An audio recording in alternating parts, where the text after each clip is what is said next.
Assalamualaikum warahmatullahi wabarakatuh. Alhamdulillahirabbil alamin wassalatu wassalamu ala asrofil anbiya'i wal mursalin wa ala alihi washabbihi rasulillahi ajma'in.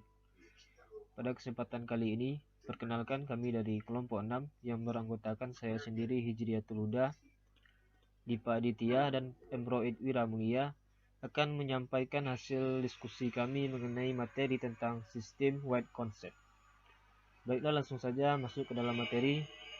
Apa itu sistem wide concept? Sistem wide concept merupakan istilah yang digunakan dalam konsep dasar yang ada pada sistem SAP dengan menggambarkan bagaimana cara SAP atau R3 diterapkan dan keterkaitan hubungan dengan software tambahan yang ada seperti CRM, SCM, HCM, dan lainnya. Dalam sistem wide concept terdapat 3 konsep utama. Yang pertama yaitu organizational element, master data, dan terakhir transaction. Sistem konsep merupakan dasar elemen yang merupakan sebuah bagian yang akan mempresentasikan sebuah perusahaan secara luas dan terstruktur, menggambarkan pula tentang bisnis proses dalam sebuah perusahaan. Baik, kita masuk ke dalam elemen pertama yaitu organizational element. Sebuah perusahaan yang memiliki enterprise struktur yang sudah ditetapkan oleh aplikasi SAP dengan menggunakan organizational element yang termasuk ke dalam organizational element, yaitu yang pertama adalah klien.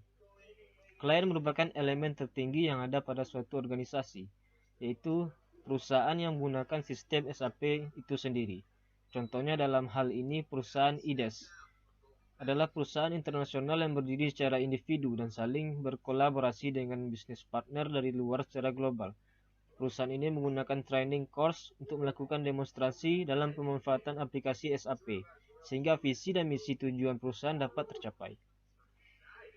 Masuk ke dalam bagian kedua yaitu company code, merupakan unit accounting perusahaan yang ada pada suatu negara.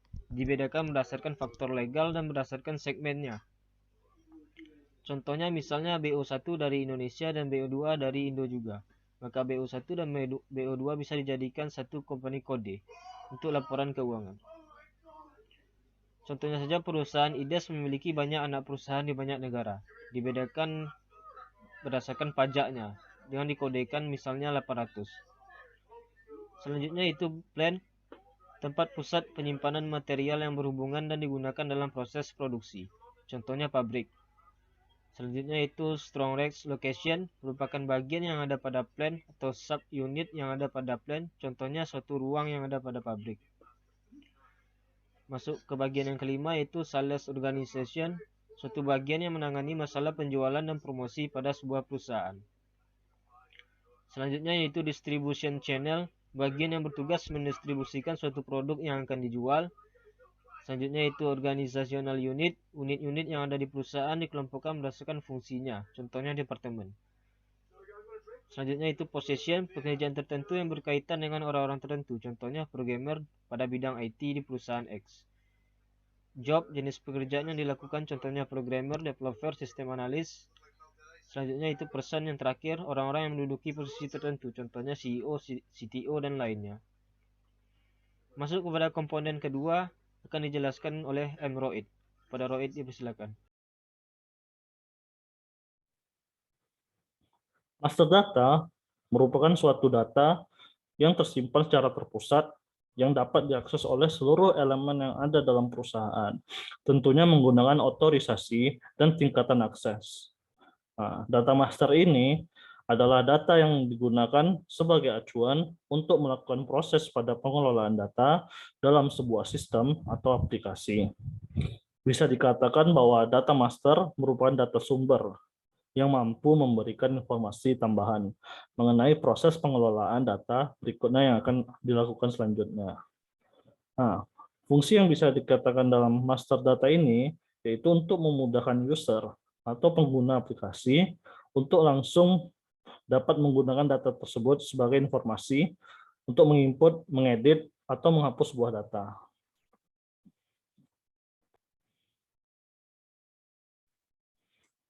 Selanjutnya, data master ini juga merupakan hal yang harus diperhatikan karena semua transaksi yang dilakukan harus memiliki master data yang benar dan lengkap.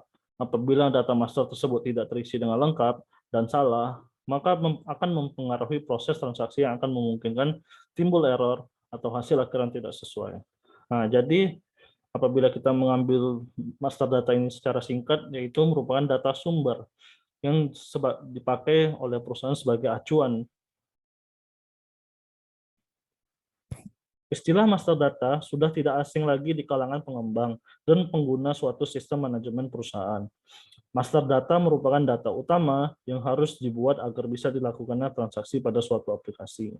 Data tersebut digunakan sebagai acuan informasi untuk melakukan transaksi seperti input, edit, dan hapus. Nah, jadi pada dasarnya data master ini merupakan data awal atau data sumber yang harus dimiliki oleh suatu perusahaan yang akan data tersebut akan bertambah terus-menerus dan akan bisa dikembangkan lagi dan dijadikan acuan untuk mengembangkan suatu perusahaan tersebut.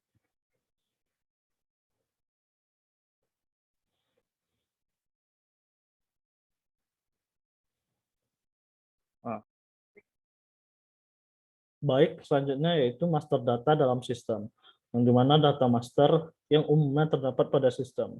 Yang pertama yaitu data perusahaan yang berisi data yang berhubungan dengan perusahaan seperti data karyawan, alamat perusahaan, daftar divisi, daftar jabatan, atau daftar approval. Nah, selanjutnya yaitu ada data supplier, yang dimana data supplier ini berisi nama supplier, alamat, daftar pengumpulan supplier, dan lain-lain. Di mana data supplier ini bisa dikatakan juga sebagai data pemasok yang akan ditujukan pada perusahaan produksi. Selanjutnya yaitu ada data barang yang berisi data barang produksi, data barang jadi, data barang bahan baku, data aset, dan daftar gudang.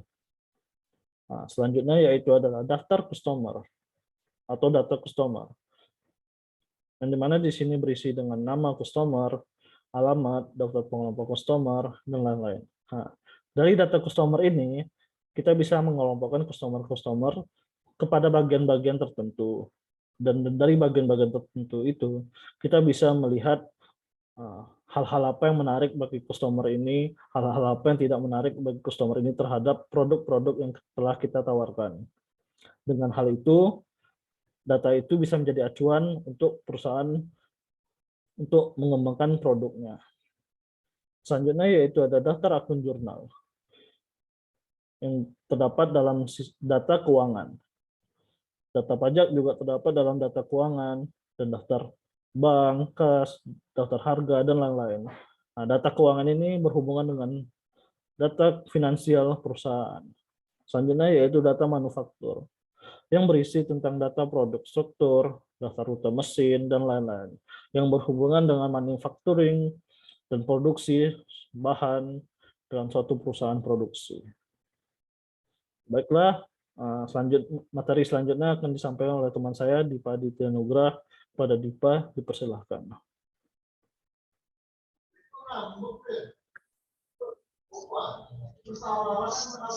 Selanjutnya saya akan menjelaskan apa yang telah dijelaskan teman saya, yaitu adalah master data hierarki. Pertama, customer master, general data tentang customer untuk seluruh bagian perusahaan. Yang kedua, data for company codes dan data for sale berisi data penjualan. Yang kedua, material master, data mengenai material dan barang dagangan yang ada di perusahaan, meliputi penjualan material, produksi material, penyimpanan, catatan, dan perhitungan biaya produksi dan biaya penjualan. Yang ketiga adalah personal file, data yang mengenai pegawai atau karyawan di seluruh tingkatan hierarki perusahaan pada SAP, ERP, HCM. Hierarki jabatan di suatu perusahaan dipetakan dalam suatu tingkatan yang dinamakan organizational management atau disebut struktur organisasi. Berikut adalah contoh gambarnya. Master data, material master, the numbers, text, volume, weight, as unit measure, plan, text, research unit, sales organization, distribution channel, circulation, prognosis, planning parameters, pricing parameters, criminal planning, parameter inventory management, physical inventory. Selanjutnya itu master data personal record. Dari manajemennya itu original unit itu customer service center, positionnya itu customer service representative for service person to user. Oke. Selanjutnya adalah transaction. Transaction adalah kegiatan operasional perusahaan meliputi proses produksi, pembelian bahan baku, perhitungan biaya produksi, dan penjualan dan proses lainnya. Untuk setiap transaksi, SAP akan membuat suatu dokumen atau pencatatan transaksi dan mempermudah pengawasan. Transaction merupakan sebuah proses terdiri beberapa instruksi bagian dikelompokkan berdasarkan fungsinya. Asif itu atomic itu berhasil atau tidak berhasil, konsisten hasilnya akurat dan konsisten antar proses. Selected itu antara transaksi tidak bisa saling melihat, dan durable itulah hasil transaksinya itu disimpan. Baiklah, kesimpulan ini adalah gambar dari transaction. Contohnya, kesimpulan dari pembahasan kami ini adalah sistem wide concept merupakan konsep-konsep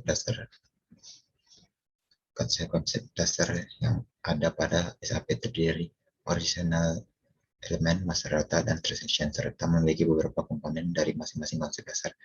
Penggunaan sistem baik ini dapat diaplikasikan langsung pada perusahaan serta mempermudah proses bisnis yang ada perusahaan tersebut. Sekian yang dapat kelompok kami sampaikan. Apabila ada salah yang kurang, mohon dimaafkan. Assalamualaikum warahmatullahi wabarakatuh.